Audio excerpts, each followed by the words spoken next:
പിറന്നാൾ ആഘോഷിക്കാൻ 4ാം ക്ലാസ്സുകാരി എത്തിയത് കൊല്ലം കളക്ടറേറ്റിൽ. ഇന്നുവരെ കണ്ടിട്ടില്ലാത്ത വയനാട്ടിലെ മനുഷ്യർക്ക് പിറന്നാൾ പങ്ക് നൽകണമെന്നാണ് ആഗ്രഹം.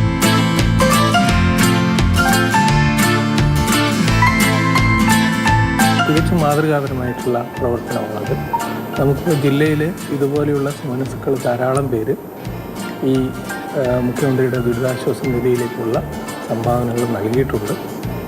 അപ്പോൾ അതിൻ്റെ പ്രവർത്തനങ്ങൾ നല്ല രീതിയിൽ കൊണ്ടുവന്നു. ഈ അവസരത്തിൽ മോളെ ഗൗരി എന്ന് വിളിക്കുന്ന ഭവികലക്ഷ്മിയെ ഈ അവസരത്തിൽ അഭിനന്ദിക്കുകയാണ്. കളക്ടറോട് ഭവിക മറ്റൊരാഗ്രഹം കൂടി പറഞ്ഞു.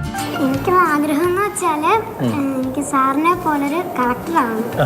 അത് നല്ലതാണ്. അപ്പോൾ നന്നായിട്ട് പഠിച്ചാൽ മതി. അത് കൂടെ ഇതുപോലെയുള്ള ഇത്തരത്തിലുള്ള നല്ല നല്ല പ്രവർത്തനങ്ങളിലും ഏർപ്പെടുക.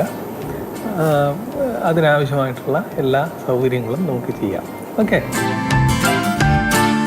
സമ്മാനവുമായി നിൽക്കുന്ന പിറന്നാളുകാരി ഇവിടെയുണ്ട്. മോളെ ഭവിക തിരക്കിലാണോ? ആദ്യം ഹാപ്പി ബർത്ത്ഡേ. ഇപ്പോൾ ഇന്നത്തെ ആഘോഷമൊക്കെ കഴിഞ്ഞോ? ബർത്ത്ഡേ ആഘോഷം കഴിഞ്ഞോ? ഇത് സംസാരിക്കാം. ശരി, ഇങ്ങനെ ആഘോഷിക്കണം ആഗ്രഹം തോന്നാൻ കാര്യം എന്താ?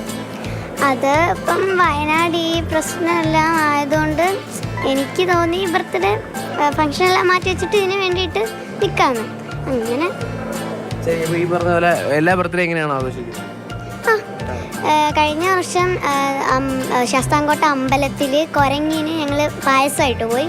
പിന്നെ കോവിഡിൻ്റെ അന്നും കുറേ ആൾക്കാർക്ക് പുസ്തകവും ക്യാരംസ് ബോർഡൊക്കെ കൊടുത്തായിരുന്നു. കൂട്ടുകാർക്ക് ഇതൊക്കെ പറഞ്ഞു കൊടുക്കാറുണ്ടോ ഇങ്ങനെ ചിന്തിക്കണമെന്നൊക്കെ? പറഞ്ഞിട്ടുണ്ട്. ഇവിടെ നമ്മുടെ വയനാട് ജില്ലയിൽ കുറേ പേര് ഒഴുക്കിൽ പെട്ടു പോയിട്ടുണ്ട്. അപ്പം നമ്മൾക്ക് പറ്റുന്ന രൂപത്തെ അവരെ സഹായിക്കണം എന്നൊക്കെ ഒത്തിരി പറഞ്ഞിട്ടുണ്ട്. അപ്പം ഒരു വട്ടം കൂടി ഹാപ്പി ബർത്ത്ഡേ. ഇത് എന്തൊക്കെയാണ് തന്നത്? അവിടെ നിന്ന് എന്തൊക്കെയാണ് തന്നത്? ബർത്ത്ഡേ സമ്മാനം കിട്ടിയല്ലോ.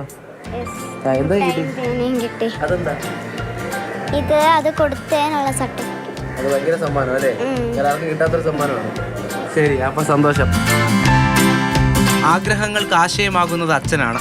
അതേ കൈ പിടിച്ചാണ് മകൾ നടന്നിറങ്ങുന്നത്.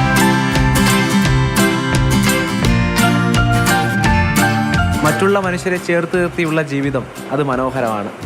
ഒരു കൊച്ചുമിടുക്കി എല്ലാ വർഷവും അത് ഓർത്ത് ചെയ്യുന്നത് ഭയങ്കര സന്തോഷമാണ്. രതീഷ് വെൺപകലിനൊപ്പം രാഹുൽ ജി നാഥ്, മാതൃഭൂമി ന്യൂസ്, കൊല്ലം.